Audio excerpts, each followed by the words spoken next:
Olá a todos, pessoal. Este é um vídeo de divulgação do curso de férias do programa de Biologia Molecular e Morfofuncional. O objetivo desse curso de férias é promover as linhas de pesquisa do nosso programa de pós-graduação e assim atrair alunos para ingressar neste programa.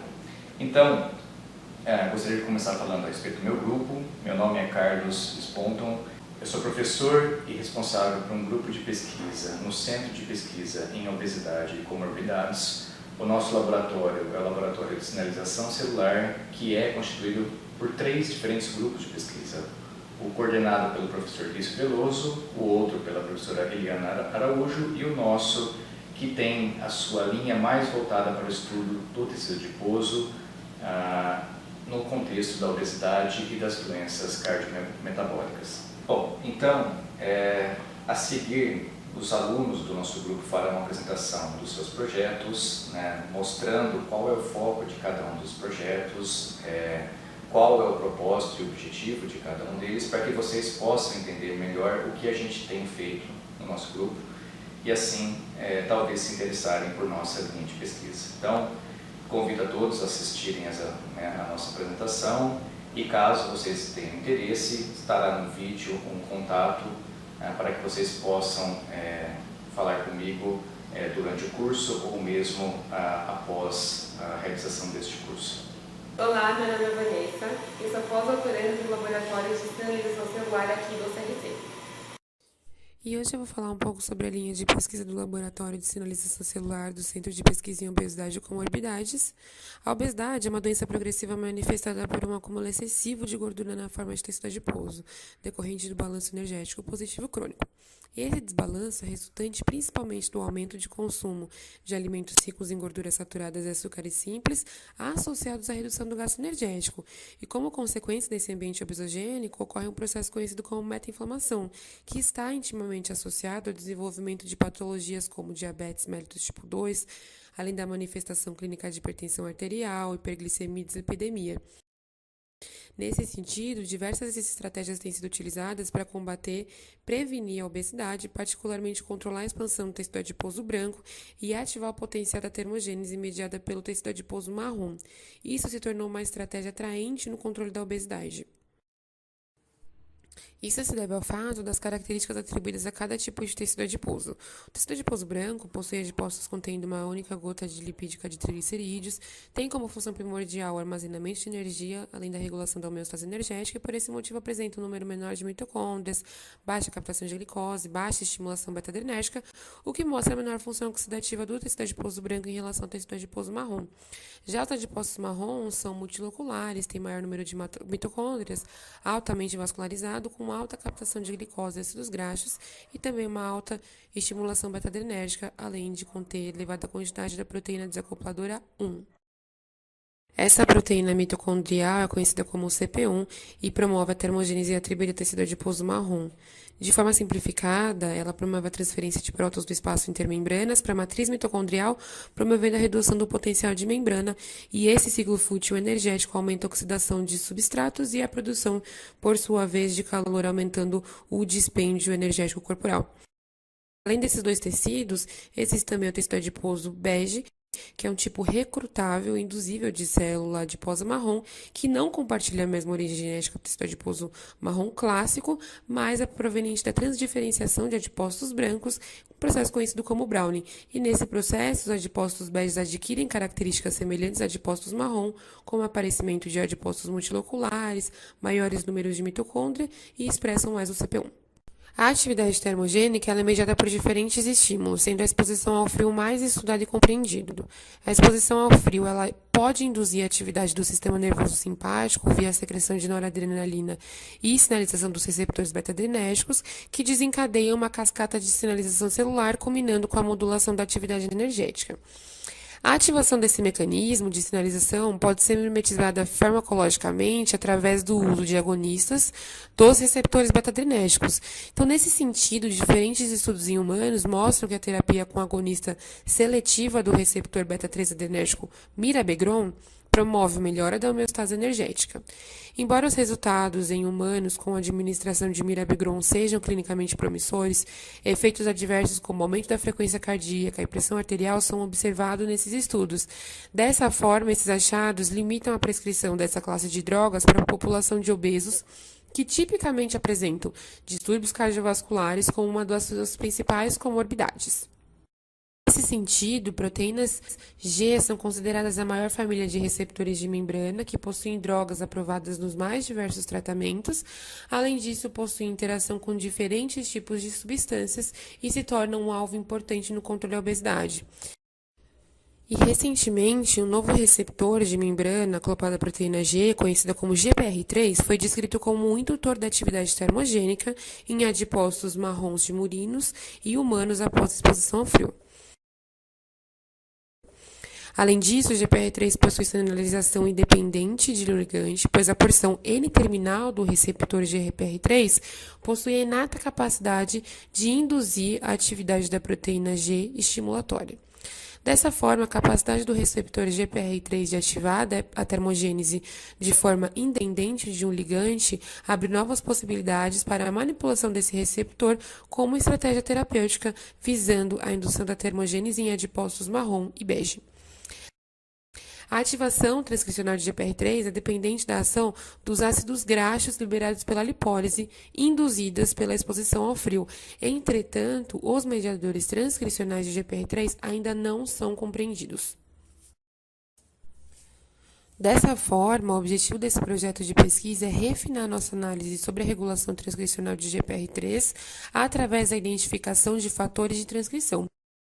E algumas das técnicas que nós utilizamos aqui no laboratório de sinalização celular para atingir esses objetivos são técnicas de cultivo de linhagem celular de adipócitos marrons e brancos, cultivos de células de cultura primária, edição gênica através do sistema CRISPR, especialmente na investigação do aumento da atividade da expressão gênica ou repressão de um gene de interesse, produção de adenovírus para infecção em animais contendo o sistema CRISPR, injeção in vivo de adenovírus no tecido adiposo inguinal, a análise da expressão gênica dos alvos de interesse, além de outras técnicas. Olá a todos, eu me chamo Flávia Gam e ingressei recentemente no grupo de pesquisa do professor Carlos como aluna de mestrado do programa de pós-graduação em Biologia Molecular e Morfofuncional. O meu projeto de pesquisa consiste na identificação de quais são os fatores de transcrição que são responsáveis pelo mecanismo de transdiferenciação de uma célula de adipócito branco para um adipócito bege. Contextualizando, os adipócitos brancos, eles são uma das células que constituem o tecido adiposo branco, e eles têm diversas funções fisiológicas, dentre elas armazenamento de lipídios. Já adipócitos bege são uma das células que constituem o tecido adiposo bege, e ele possui algumas funções, dentre elas também a realização de um processo conhecido como termogênese, que é um ciclo fútil que não gera a produção de ATP, mas que tem por objetivo a produção de calor no organismo. Existem duas vias conhecidas de produção de adipócito bege no organismo. Uma delas é o método de novo adipogênese, que é através da diferenciação de uma célula conhecida como pré-adipócito, que por estímulos externos, como exposição ao frio intenso, que foge aos padrões de termoneutralidade do organismo, acaba induzindo a diferenciação do pré-adipócito em um adipócito bege para que sejam mantidos os níveis de temperatura corporal do organismo. E o outro modelo descrito é o modelo de transdiferenciação, que é através de uma célula de adipócito branco já diferenciada, onde também através de estímulos externos, como exposição ao frio, e que estão fora do padrão de termoneutralidade do organismo, e também sobre a ação de alguns fármacos, induzem a diferenciação de uma célula que já está diferenciada, que é o adipócito branco, em adipócito bege. Na literatura, ainda não há um consenso de como esse processo ocorre molecularmente, mas que possa ser a um nível transcricional. Então, por isso, o objetivo do trabalho será identificar quais são os fatores de transcrição que são responsáveis por o mecanismo de transdiferenciação do adipócito branco para o bege.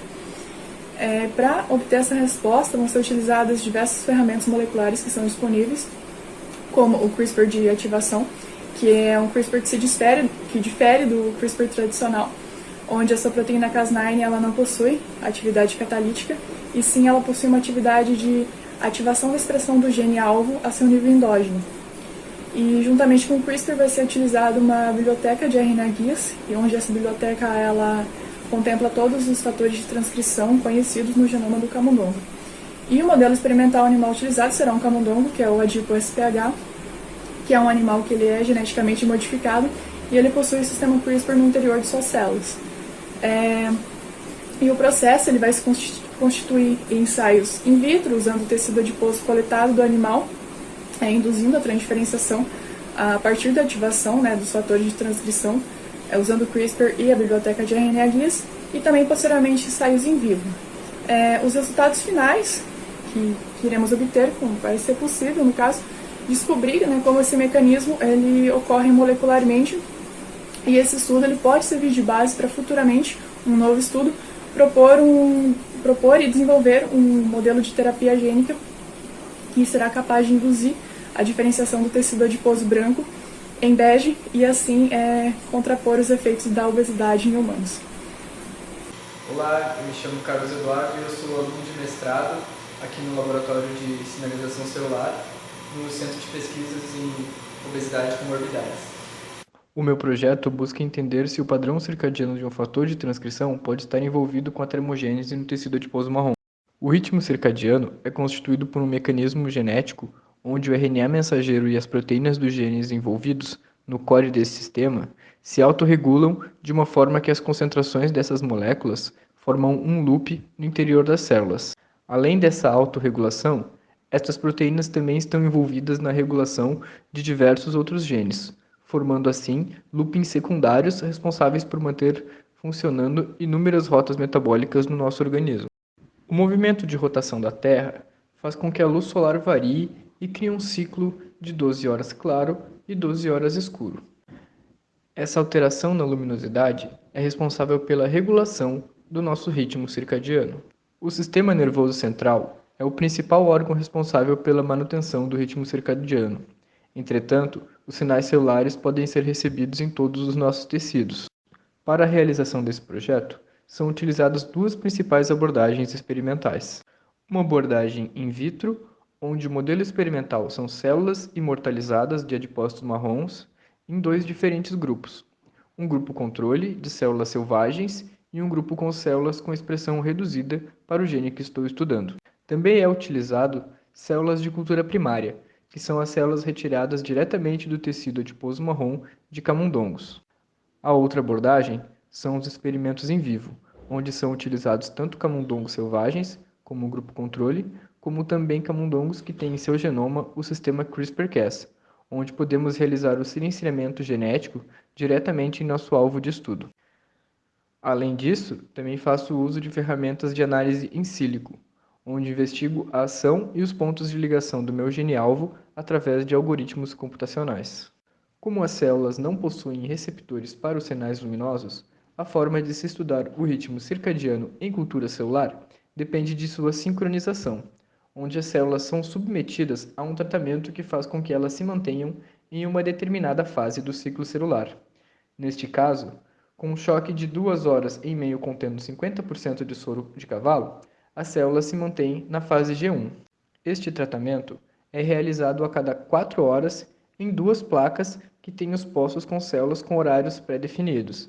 Essas placas são então colhidas em tempos diferentes. Esta sincronização permite avaliar o comportamento das células no decorrer das 24 horas do dia. Com as células sincronizadas, pode ser realizado ensaios funcionais, como por exemplo o consumo de oxigênio celular, ou então, com a coleta das células, a extração de suas biomoléculas, como proteínas e o RNA mensageiro, que quando transformado em cDNA e analisado por PCR quantitativo, nos permite entender tanto o comportamento de expressão de genes envolvidos no ritmo circadiano, como também com genes do programa termogênico, comparando a célula controle com a célula modelo que possui a expressão reduzida do gene estudado. Para os experimentos em vivo, utilizamos como modelo experimental um camundongo que possui em seu genoma o sistema CRISPR-Cas9, que quando ativado é capaz de reprimir o gene-alvo com uma alta precisão. Após o silenciamento genético, nós monitoramos tanto a temperatura corporal do animal, através de uma câmera termográfica, como também a temperatura do tecido adiposo marrom, através de uma sonda local. no decorrer das 24 horas do dia.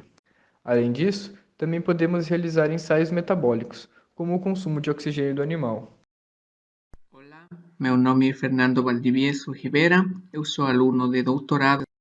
Meu projeto de pesquisa é a caracterização do complexo transcricional do PGM16 envolvido na ação repressora de genes relacionados à síntese de ceramidas em adipose. O PGM16 é um fator de transcrição central na diferenciação e indução do programa termogênico. O PGM16 é recrutado para regiões promotoras dos genes seletivos do músculo e do tecido adiposo por fatores de transcrição não identificados e está envolvido na repressão de vias, por exemplo, como a inflamação, hipóxia e a fibrose. O objetivo do nosso trabalho foi investigar vias alternativas reguladas por PGM16 que desempenhem um papel importante na disfunção metabólica relacionadas à obesidade no tecido adiposo. Para o desenvolvimento desse trabalho, utilizamos uma combinação de dados in vitro e dados in silico. Para os dados in silico, nós analisamos dados de transcriptômica e metabolômica, apoiados pelo software R e Python e diferentes ferramentas bioinformáticas. Os dados in silico que nós analisamos são dados de outros trabalhos depositados em bases de dados públicos. A ideia principal é primeiro analisar esses dados para depois avaliar com experimentos in vitro. Por exemplo, analisamos dados de transcriptoma de tecido adiposo ou de cultura de células adipósitas. Esses dados mostram uma redução ou um aumento na expressão de genes devido ao tratamento com uma droga, o que permite ao nosso grupo formular novas hipóteses ou responder perguntas do projeto. Além de analisar dados de tecido, nós sabemos que o tecido adiposo é constituído por uma complexa interação de diferentes populações de células. Dessa forma, a análise de dados de transcriptoma de células únicas se faz uma ferramenta fundamental para a compreensão da expressão de alvos de interesse. Além de possibilitar a caracterização de diferentes populações de células que constituem o tecido adiposo, a análise dos dados das células únicas nos permite avaliar a expressão gênica de alvos de interesse. Outro tipo de dado que nós analisamos é a imunoprecipitação da cromatina seguida de sequenciamento. Isso nos permite avaliar os genes diretamente regulados, por exemplo, por PGM16 e dessa forma determinar quais são os possíveis sítios de interação de PGM16 ao genoma no tecido adiposo marrom. Isso também nos permite identificar os sítios de interação, seja na região regulatória ou na região promotora.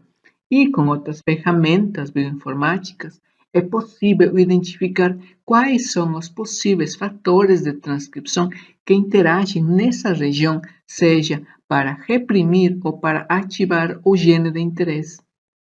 Uma vez que temos identificado qual é a proteína de interesse para nosso projeto, podemos partir com os experimentos in vitro. Os principais experimentos in vitro que nós fazemos é a perda e ganho de função das proteínas de interesse. Por exemplo, para o ganho de função, nós utilizamos plasmídios carregando a região codificadora da proteína. Dessa forma, fazemos uma transfecção em pré-adipócito e, após a diferenciação, nós avaliamos quais são os genes que foram alterados pela superexpressão da proteína de interesse. O mesmo fazemos no caso da perda de função. Utilizamos diferentes ferramentas de repressão e, após a diferenciação, nós avaliamos quais são os genes que foram alterados pela repressão. Essa combinação de análise de dados in silico e experimentos in vitro nos permite conhecer quais são essas possíveis proteínas que interagem para inibir a expressão de genes relacionados ao projeto.